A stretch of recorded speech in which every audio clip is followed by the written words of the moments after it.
Rodrigo, y ahí cerramos. Hola, ¿me escucha?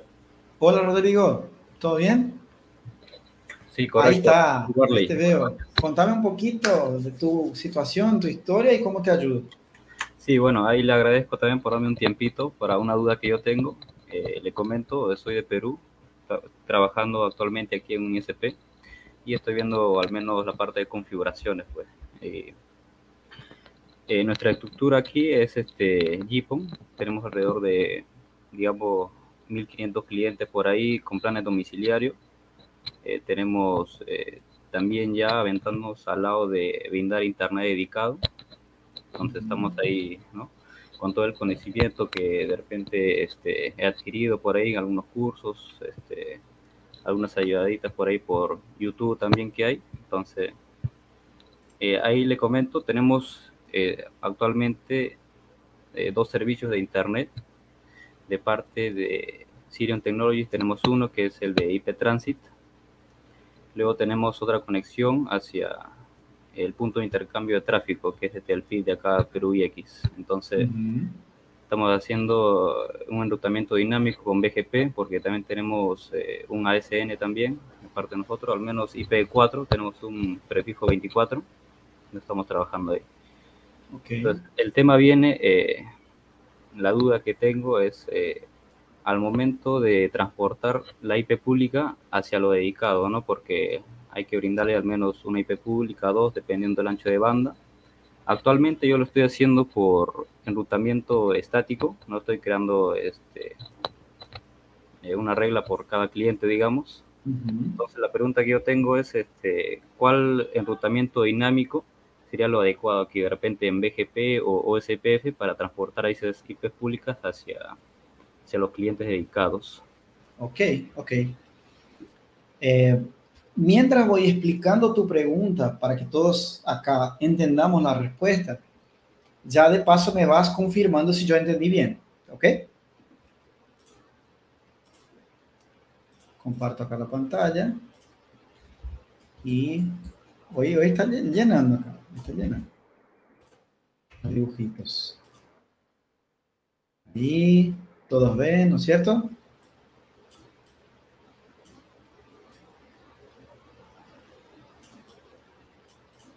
Vamos a un costado y vamos a dibujar. Voy a dibujar de manera rápida, está por, como había dicho antes, por el tiempo, pero trataré de que todos acá entendamos la pregunta. Tienen dos enlaces, dos llegadas dedicados. Además de esas dos, tienen la conexión con en Brasil es PTT, internacionalmente es el IX, en español, en Argentina es NAP, el punto de interconexión, ¿no? El punto de cambio de tráfico, intercambio de tráfico. ¿Tienen dos enlaces o tienen un tránsito hacia el punto de interconexión? Tenemos dos interfaces ocupadas, una está hacia el IP Transit y el otro interfaz está directamente hacia el punto de intercambio. Ah, ok. Entonces supongamos acá que este sea el punto de intercambio y ese sería la salida de ustedes internacional ahí. ¿También utilizan salida internacional por el punto de intercambio acá? Porque No, eso solo afecta. es por el IP Transit. Ok, entonces acá utilizan para el tráfico local, CDN que están ahí. Ok. Y ahí, bueno, no entra. ¿Tienen todo fibra? ¿Tienen cuántos nodos? Para entender. Todo está centralizado, al menos, no digamos en el lugar, está en un site todo. El cerebro, digamos, está con un Core 1072 porque necesitamos al menos que cada interfaz sea 10G, ¿no? Para poder abordar ese enlace con el IP Transit. Tenemos Okay. solo un nodo, de ahí, al menos para la parte de los clientes domésticos, tenemos tres interfaces ocupadas de ese 1072 que estarían yendo hacia otros tres cores 1036 para la parte de administración por PPPoE.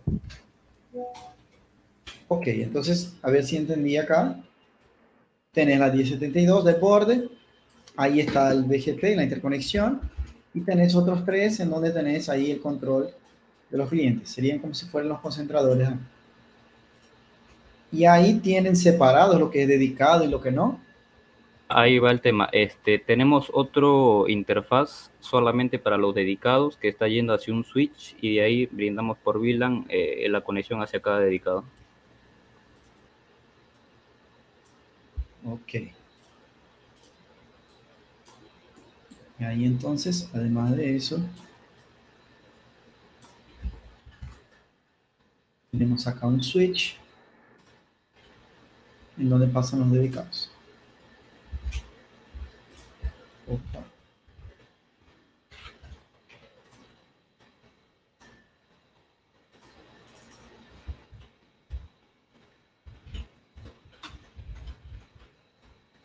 Sería eso entonces. ¿Está bien el dibujo ahí?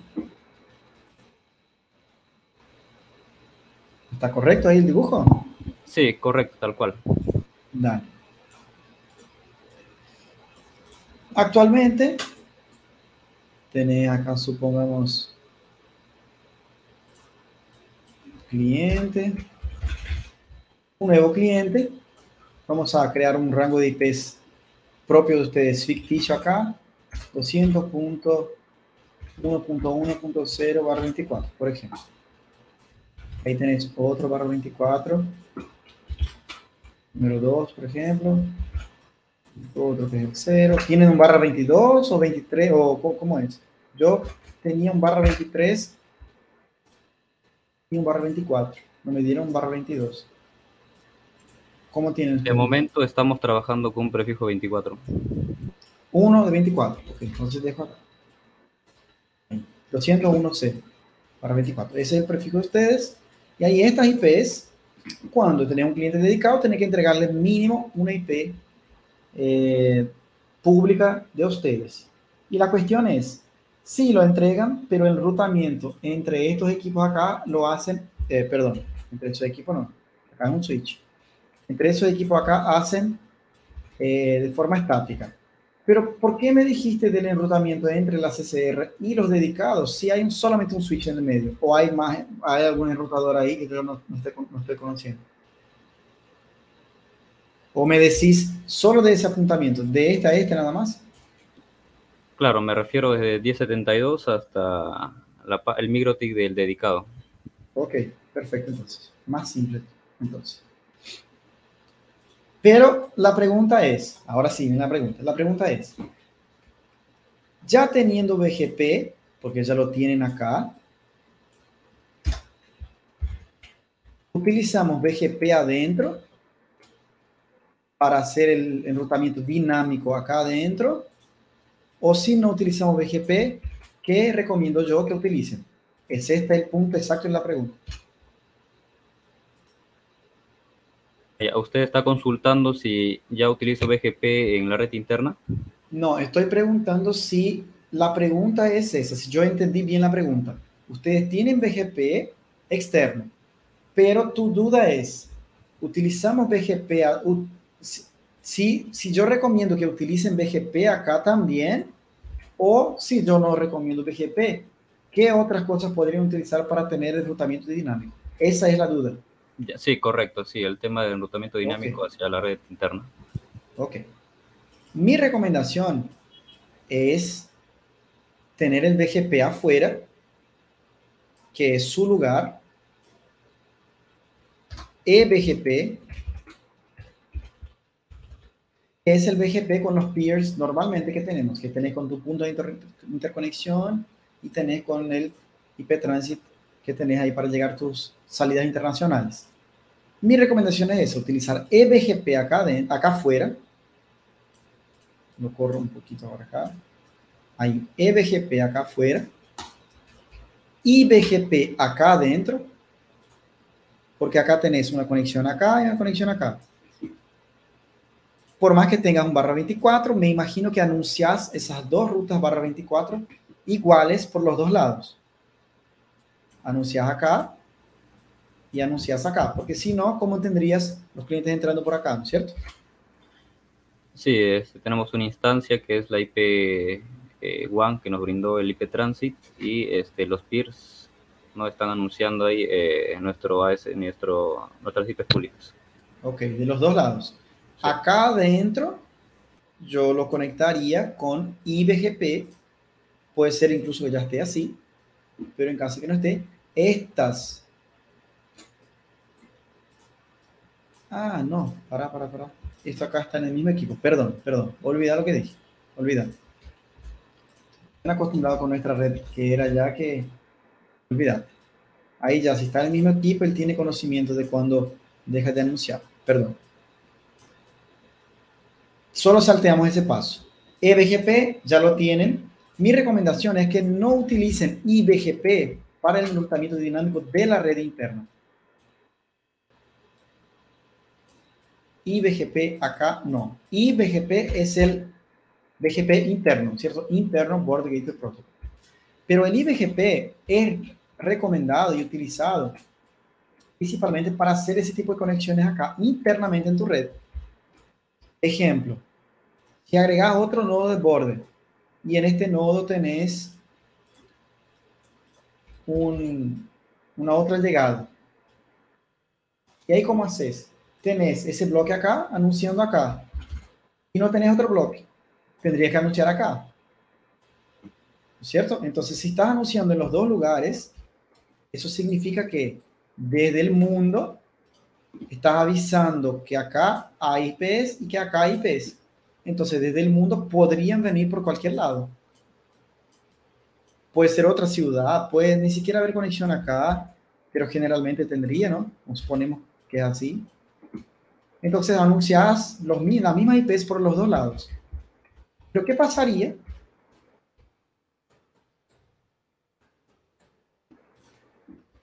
si uno se cae? Ahí tendríamos que tener una comunicación interna entre ellos acá para que adentro de tu red sepas de que internamente no vas a enviar a la gente por acá o afuera, cuando se cae, dejas de anunciar, pero depende de cómo se cae, depende de la forma que se cayó. La cuestión es que lo ideal es tener una comunicación interna por iBGP. ¿Okay? Eso solo para que entendamos para qué se usaría el iBGP. Dicho eso, sí, mi recomendación es utilizar OSPF, que es el protocolo más adecuado para que tengas enrutamiento dinámico en tu red interna. Y ahí no tendrías que crear ningún tipo de ruta estática, ni siquiera de acá directamente allá. ¿Por qué? Desde cualquiera de tus clientes o cuando llega a tu router de borde, sabrías llegar a tu cliente y ok, eso es fácil. Llegar al cliente es fácil, pero ir y volver, ahí es el tema que tenés que estar ahí creando las rutas estáticas. Entonces yo utilizaría acá adentro OSPF. Eso es lo que yo utilizaría. Crearía esas conexiones acá, que ya hay conexiones, esa no. Crearía esas conexiones acá con OSPF. Ese naranjado ahí sería OSPF. Y él intercambiaría las rutas, ya me imagino que sabes ya cómo funciona, porque la pregunta fue muy específica, pero utilizaría OSPF. ¿Ah? Es lo que yo utilizaría. Y ahí no importa si le das una IP pública a este router y acá haces un NAT IPPOE. No, la verdad que es lindo el OSPF, porque no importa lo que hagas acá adentro, desde que quieras y deje la configuración por defecto, todos conocen todo y todos llegan a todos los lugares completamente, super mega automáticamente. Y claro, si en algo no querés que anuncie la ruta a un lugar, a otro, tenés la posibilidad de limitar y proteger lo que quieras. Pero la gran ventaja sería esa. Con OSPF, que es un protocolo creado para usar internamente, tenés varios beneficios ahí y asociaciones con otros protocolos automáticamente. Por ejemplo, en tu topología acá no se activaría automáticamente, pero SMP automáticamente, jugás ahí con los costos y distancias, cosas que quizás ahora no sean detalles que utilizarían, pero son varias ventajas ahí del OSPF. Por lo que entendí era eso. ¿Qué uso adentro para enrutamiento dinámico? OSPF sería mi recomendación porque iBGP, que algunos usan, es principalmente para interconectar internamente los bordes que tenés. Imagínate una estructura con 40 bordes, con una estructura nacional, por ejemplo. Tenés 10 provincias y tenés 80 ciudades. No siempre podés interconectar las cosas, entonces interconectaría todo eso con IBGP, sea físico o no, porque existe también el multi-hop, que es el IBGP con varios saltos. eBGP afuera, IBGP para interconectar tus bordes a través de tu red adentro, o SPF para cuidar de tu red completa con enrutamiento dinámico. Sí, correcto. Entonces, por lo que entiendo, se utilizaría IBGP cuando de repente tengamos otro site y recibiendo IP Transit por otro proveedor. Entonces, ahí se anuncia el mismo ACN. Entonces, habría una redundancia ahí. Se anuncia el mismo ACN con el mismo bloque, incluso si querés. Puede ser bloques diferentes si tuvieran más. Por cuestión de estrategia, podría ser bloques diferentes, anunciando uno en un lado, uno en otro, en otro no. Pero ahí si se corta estas IPs dejan de funcionar, porque el bloque es diferente. Por ejemplo, un barra 24 acá y otro acá. Y si se corta eso, deja de anunciar y los clientes que tienen esas IP dejan de funcionar. Entonces, por más que tengan dos bloques, dos sites, 10 sites, generalmente la estrategia es anunciar por todos los lugares. Solo que ahí le das prioridad a uno y prioridad a otro bloque acá. Y prioridad a un bloque. Anunciando los dos. Porque si se corta como si fuera el failover, pero el failover nivel hard, ¿no? Nivel avanzado. Es un failover de bloques. Tener los dos bloques anunciados en los dos lugares. Cortó esto acá. El IBGP comunica todo eso de forma rápida y ya sabe que eso acá se dejó de anunciar y ahí hace todo el anuncio afuera, toda la comunicación. Y eso es simple de configurar. Así como el IBGP, creas un peer entre uno y otro, solo que cuando creas un peer externo, tenés que poner tu ASN y el ASN externo, ¿sí? Diferentes. Conectar con el ASN externo. En este caso del IBGP, lo que cambia es eso. Una ASN conectada al mismo ASN ya se considera que es IBGP. Entonces conectarías tu borde con el otro borde con el mismo ASN, utilizando la IP del loopback de los SPF. El OSPF incluso te ayuda a conectar ahí el IBGP si tenés varios saltos, porque el camino el OSPF domina. Para llegar a cualquier lugar de su red, el OSPF está ahí cuidando. Correcto. Entonces, claro, esa era la duda principal que tenía. Ahí de repente podría alcanzar otra duda que tengo también entre ya la conexión desde... Ya, ahorita estoy enrutando, ¿no? Con una ruta estática, las IP públicas desde el 1032 hacia uno de mis administradores, de ahí de PPPoE.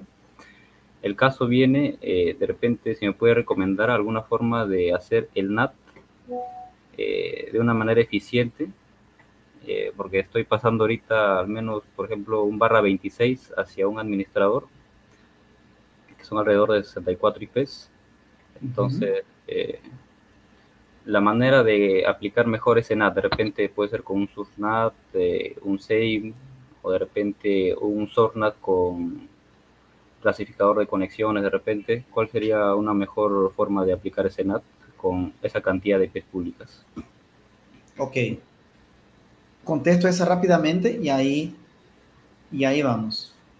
Me encantaría entrar profundamente en esta, sinceramente, porque no suelen haber tantas consultas a este nivel y ahí a este nivel de red, digamos, de estar con puntos de interconexión, y me encanta hablar de eso porque hablo poco. Agrego la pantalla y como vos mismo mencionaste, hay varias opciones y como la respuesta tiene que ser un poquito más corta, voy a hablar de dos. Ya utilizando acá, supongamos que sea este, ¿no? Esa 10 tiene que ser acá, ahí le asignaste un barra 26, 64 IPs públicas, 64 IPs públicas. Una consulta, ¿cómo asignaste esas IPs? ¿Agregaste una a una? ¿Se refiere al momento de enrutar la IP o ya asignarla dentro del microtik administrador? Me imagino que acá enrutaste, agregaste acá que ese barra 64, cuando alguien quiera llegar a ese bloque, envíe a este gateway. Eso me imagino que fue así. Pero, Sí, en esa parte se creó solo una regla que no engloba todo el barra 26 de una y una sola regla para pasar todas esas IPs. ok, de ruteo. Y ahí acá agregaste una por una a la interfaz de acá. Claro, ahí estoy enrutando todo mediante una IP privada, entonces ahí creo una loopback, ¿no? Un bridge loopback para anunciar cada IP pública, no una regla por cada IP pública, entonces hay 74 reglas por todas las IPs en el loopback. Ok, ahí está. Perfecto. Perfecto. La forma de ahorrar IPs, me encanta. Entonces, utilizar solamente un IP, no tenés broadcast, no tenés ID de red desperdiciado ahí. Excelente. Acá, entonces, ya ganamos tiempo. Acá con esas 64 IPs, las dos formas que quería comentar son incluso dos que mencionaste, pero la idea es entender cuál es mi opinión. Veo como dos formas válidas, ¿está? Una, utilizando SAME o SourceNAP, pero si, entre las dos, utilizaría SAME con el rango de IPs. Si acá la idea es realmente asignar los 64, utilizaría el rango. Con tu rango ficticio acá, que yo inventé y creé, suponiendo que son el rango del final, sería la 200.1.0.196. Ayúdame. 196, ¿no? Hasta la 254. Y si no es, bueno, la intención es lo que vale. Creo que sí. Y ahí, acá la otra opción es con CGNAT.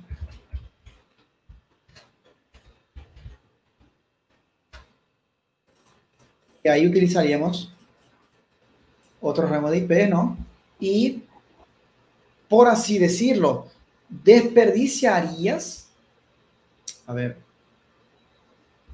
déjame hacer un cálculo acá, y por ahí estoy hablando pavadas. Ese 64 ahí, ¿para cuántos clientes utilizarías más o menos? 64 por 64 serían 4.000 clientes.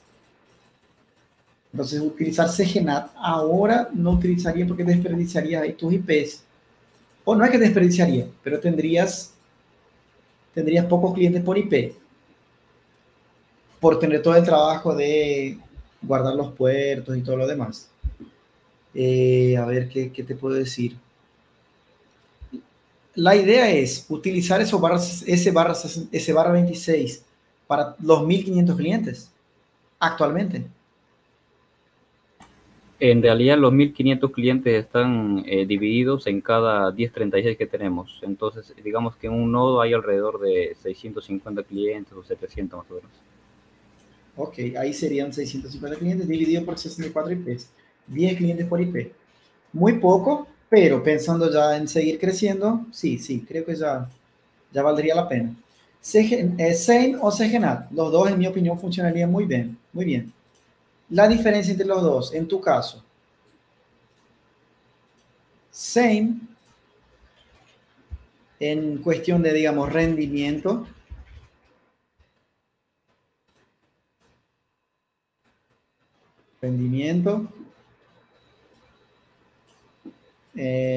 comparamos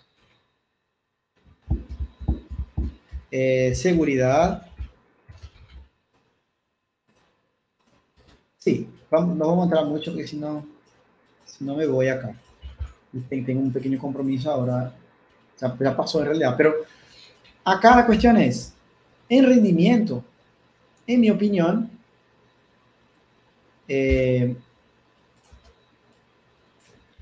gana el Sane.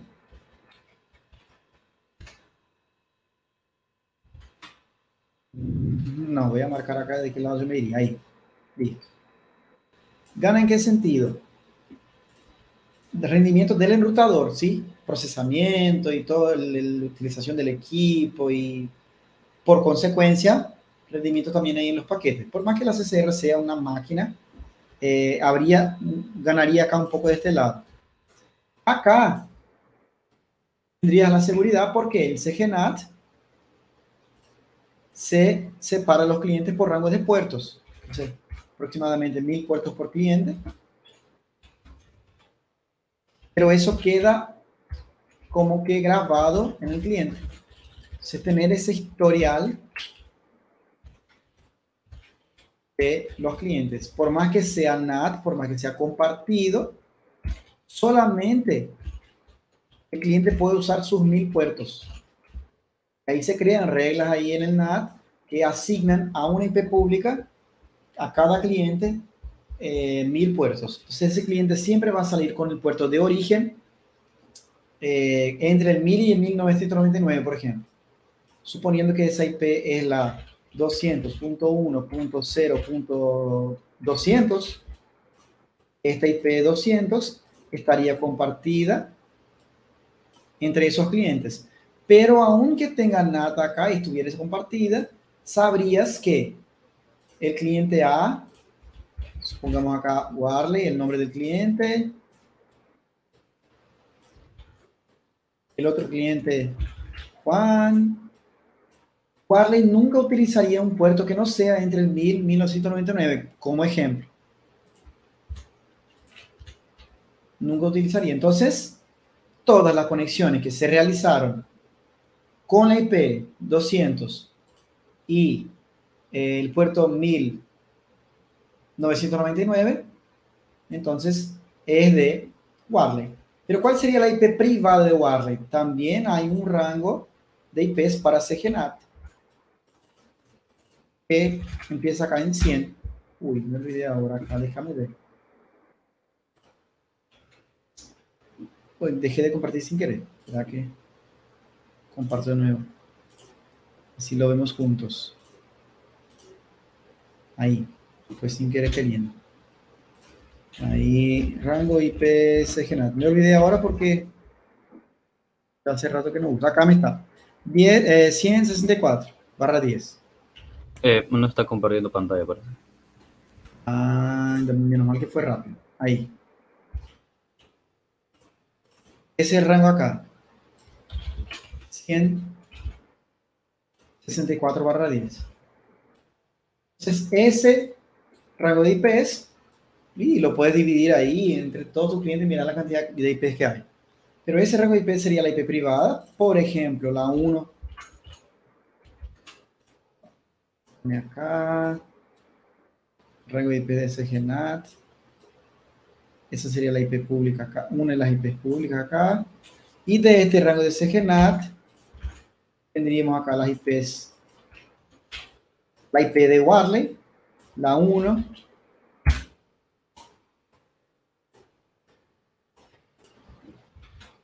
La IP de Juan, la 2.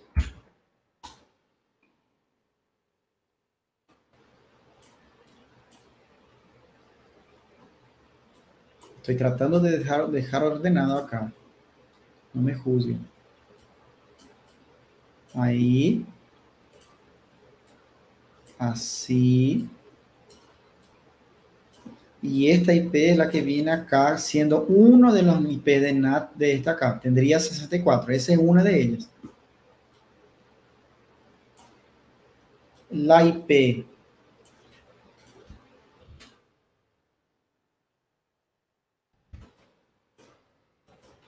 Está quedando, está quedando.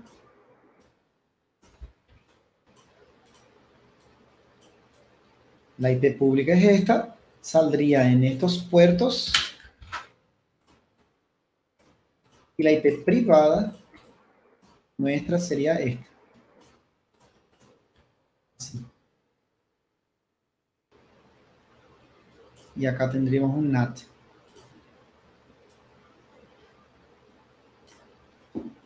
Sería eso. Tus clientes tendrían una IP privada normal. Warley tiene la 01, Juan la 02, 100.64. Podría ser 10. Cualquier cosa. IP privada normal. En el NAT, todo lo que venga de la IP, no sé si ni para estar explicando en detalle de eso acá, porque no sé si Hacía parte de la pregunta, ¿cómo funciona, no? Perdón si estoy explicando algo que no era necesario. Perdón, ahora ya finalizo. Pero esa IP privada va a ser un NAT normal. La única diferencia de ese NAT es que todo lo que venga de esta IP saldrá por este NAT, pero con este rango de puertos. Todo lo que venga de la IP de Warley saldrá con este NAT, pero con este rango. Entonces, todo lo que sale acá, después del NAT que viene de Warley, 200.1.0.200, puerto de origen 1000 hacia Google. Otra conexión, puerto de origen 1001 hacia YouTube. Todas las conexiones que tengan puertos así serían de Warley, y ahí eso exige mucho procesamiento del equipo. Por eso rendimiento ganaría el Xane, pero perdés el control de este lado, simplemente porque eso, la IP del cliente, ahí solo cierro acá, para que todos entendamos completo. Sería el mismo caso de este lado. Habría un NAT acá, normalmente.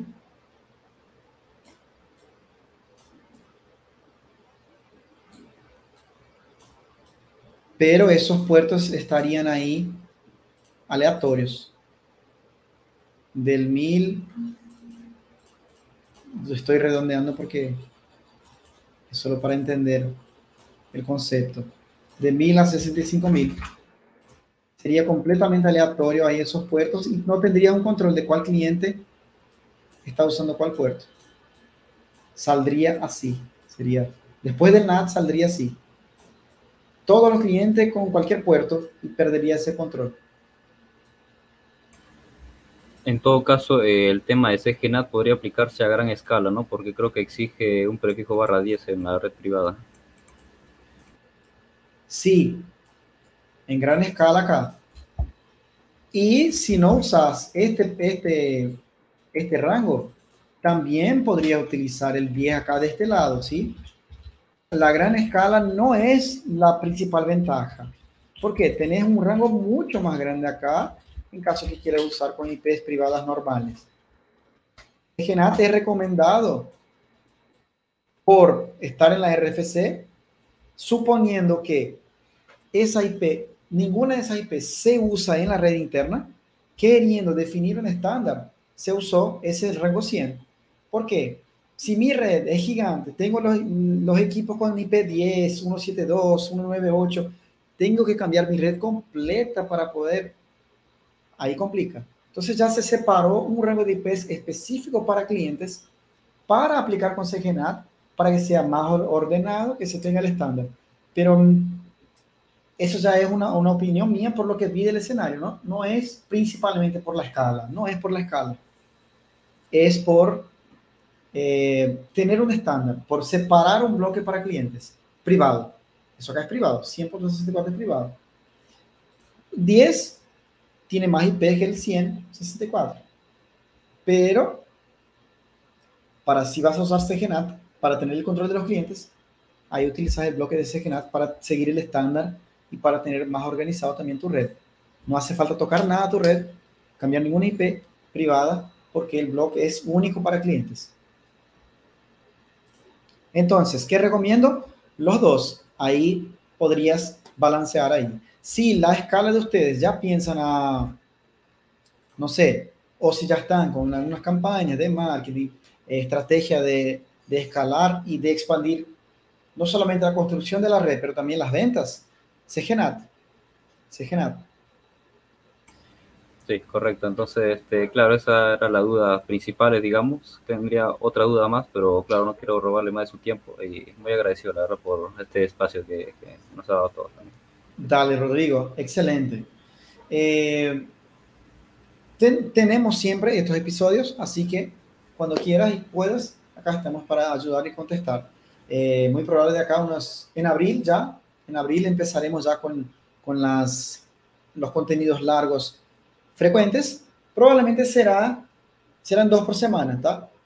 Uno de mis preguntas, probablemente como este, y el otro, el de análisis. Solo que el análisis se hace la transmisión y saldrá del aire ya en las primeras 24 horas. Y los otros siguen para que puedan mirar. Buenas noches a todos. No paré un segundo, mi garganta acá está prendiendo fuego, pero gracias a Dios por una buena causa. Espero haber ayudado. Muchas gracias, Rodrigo, por participar y éxitos ahí. Espero haber ayudado. Cada uno a su manera, cada uno a su nivel. Espero haber ayudado a todos acá con mi tiempo ahí.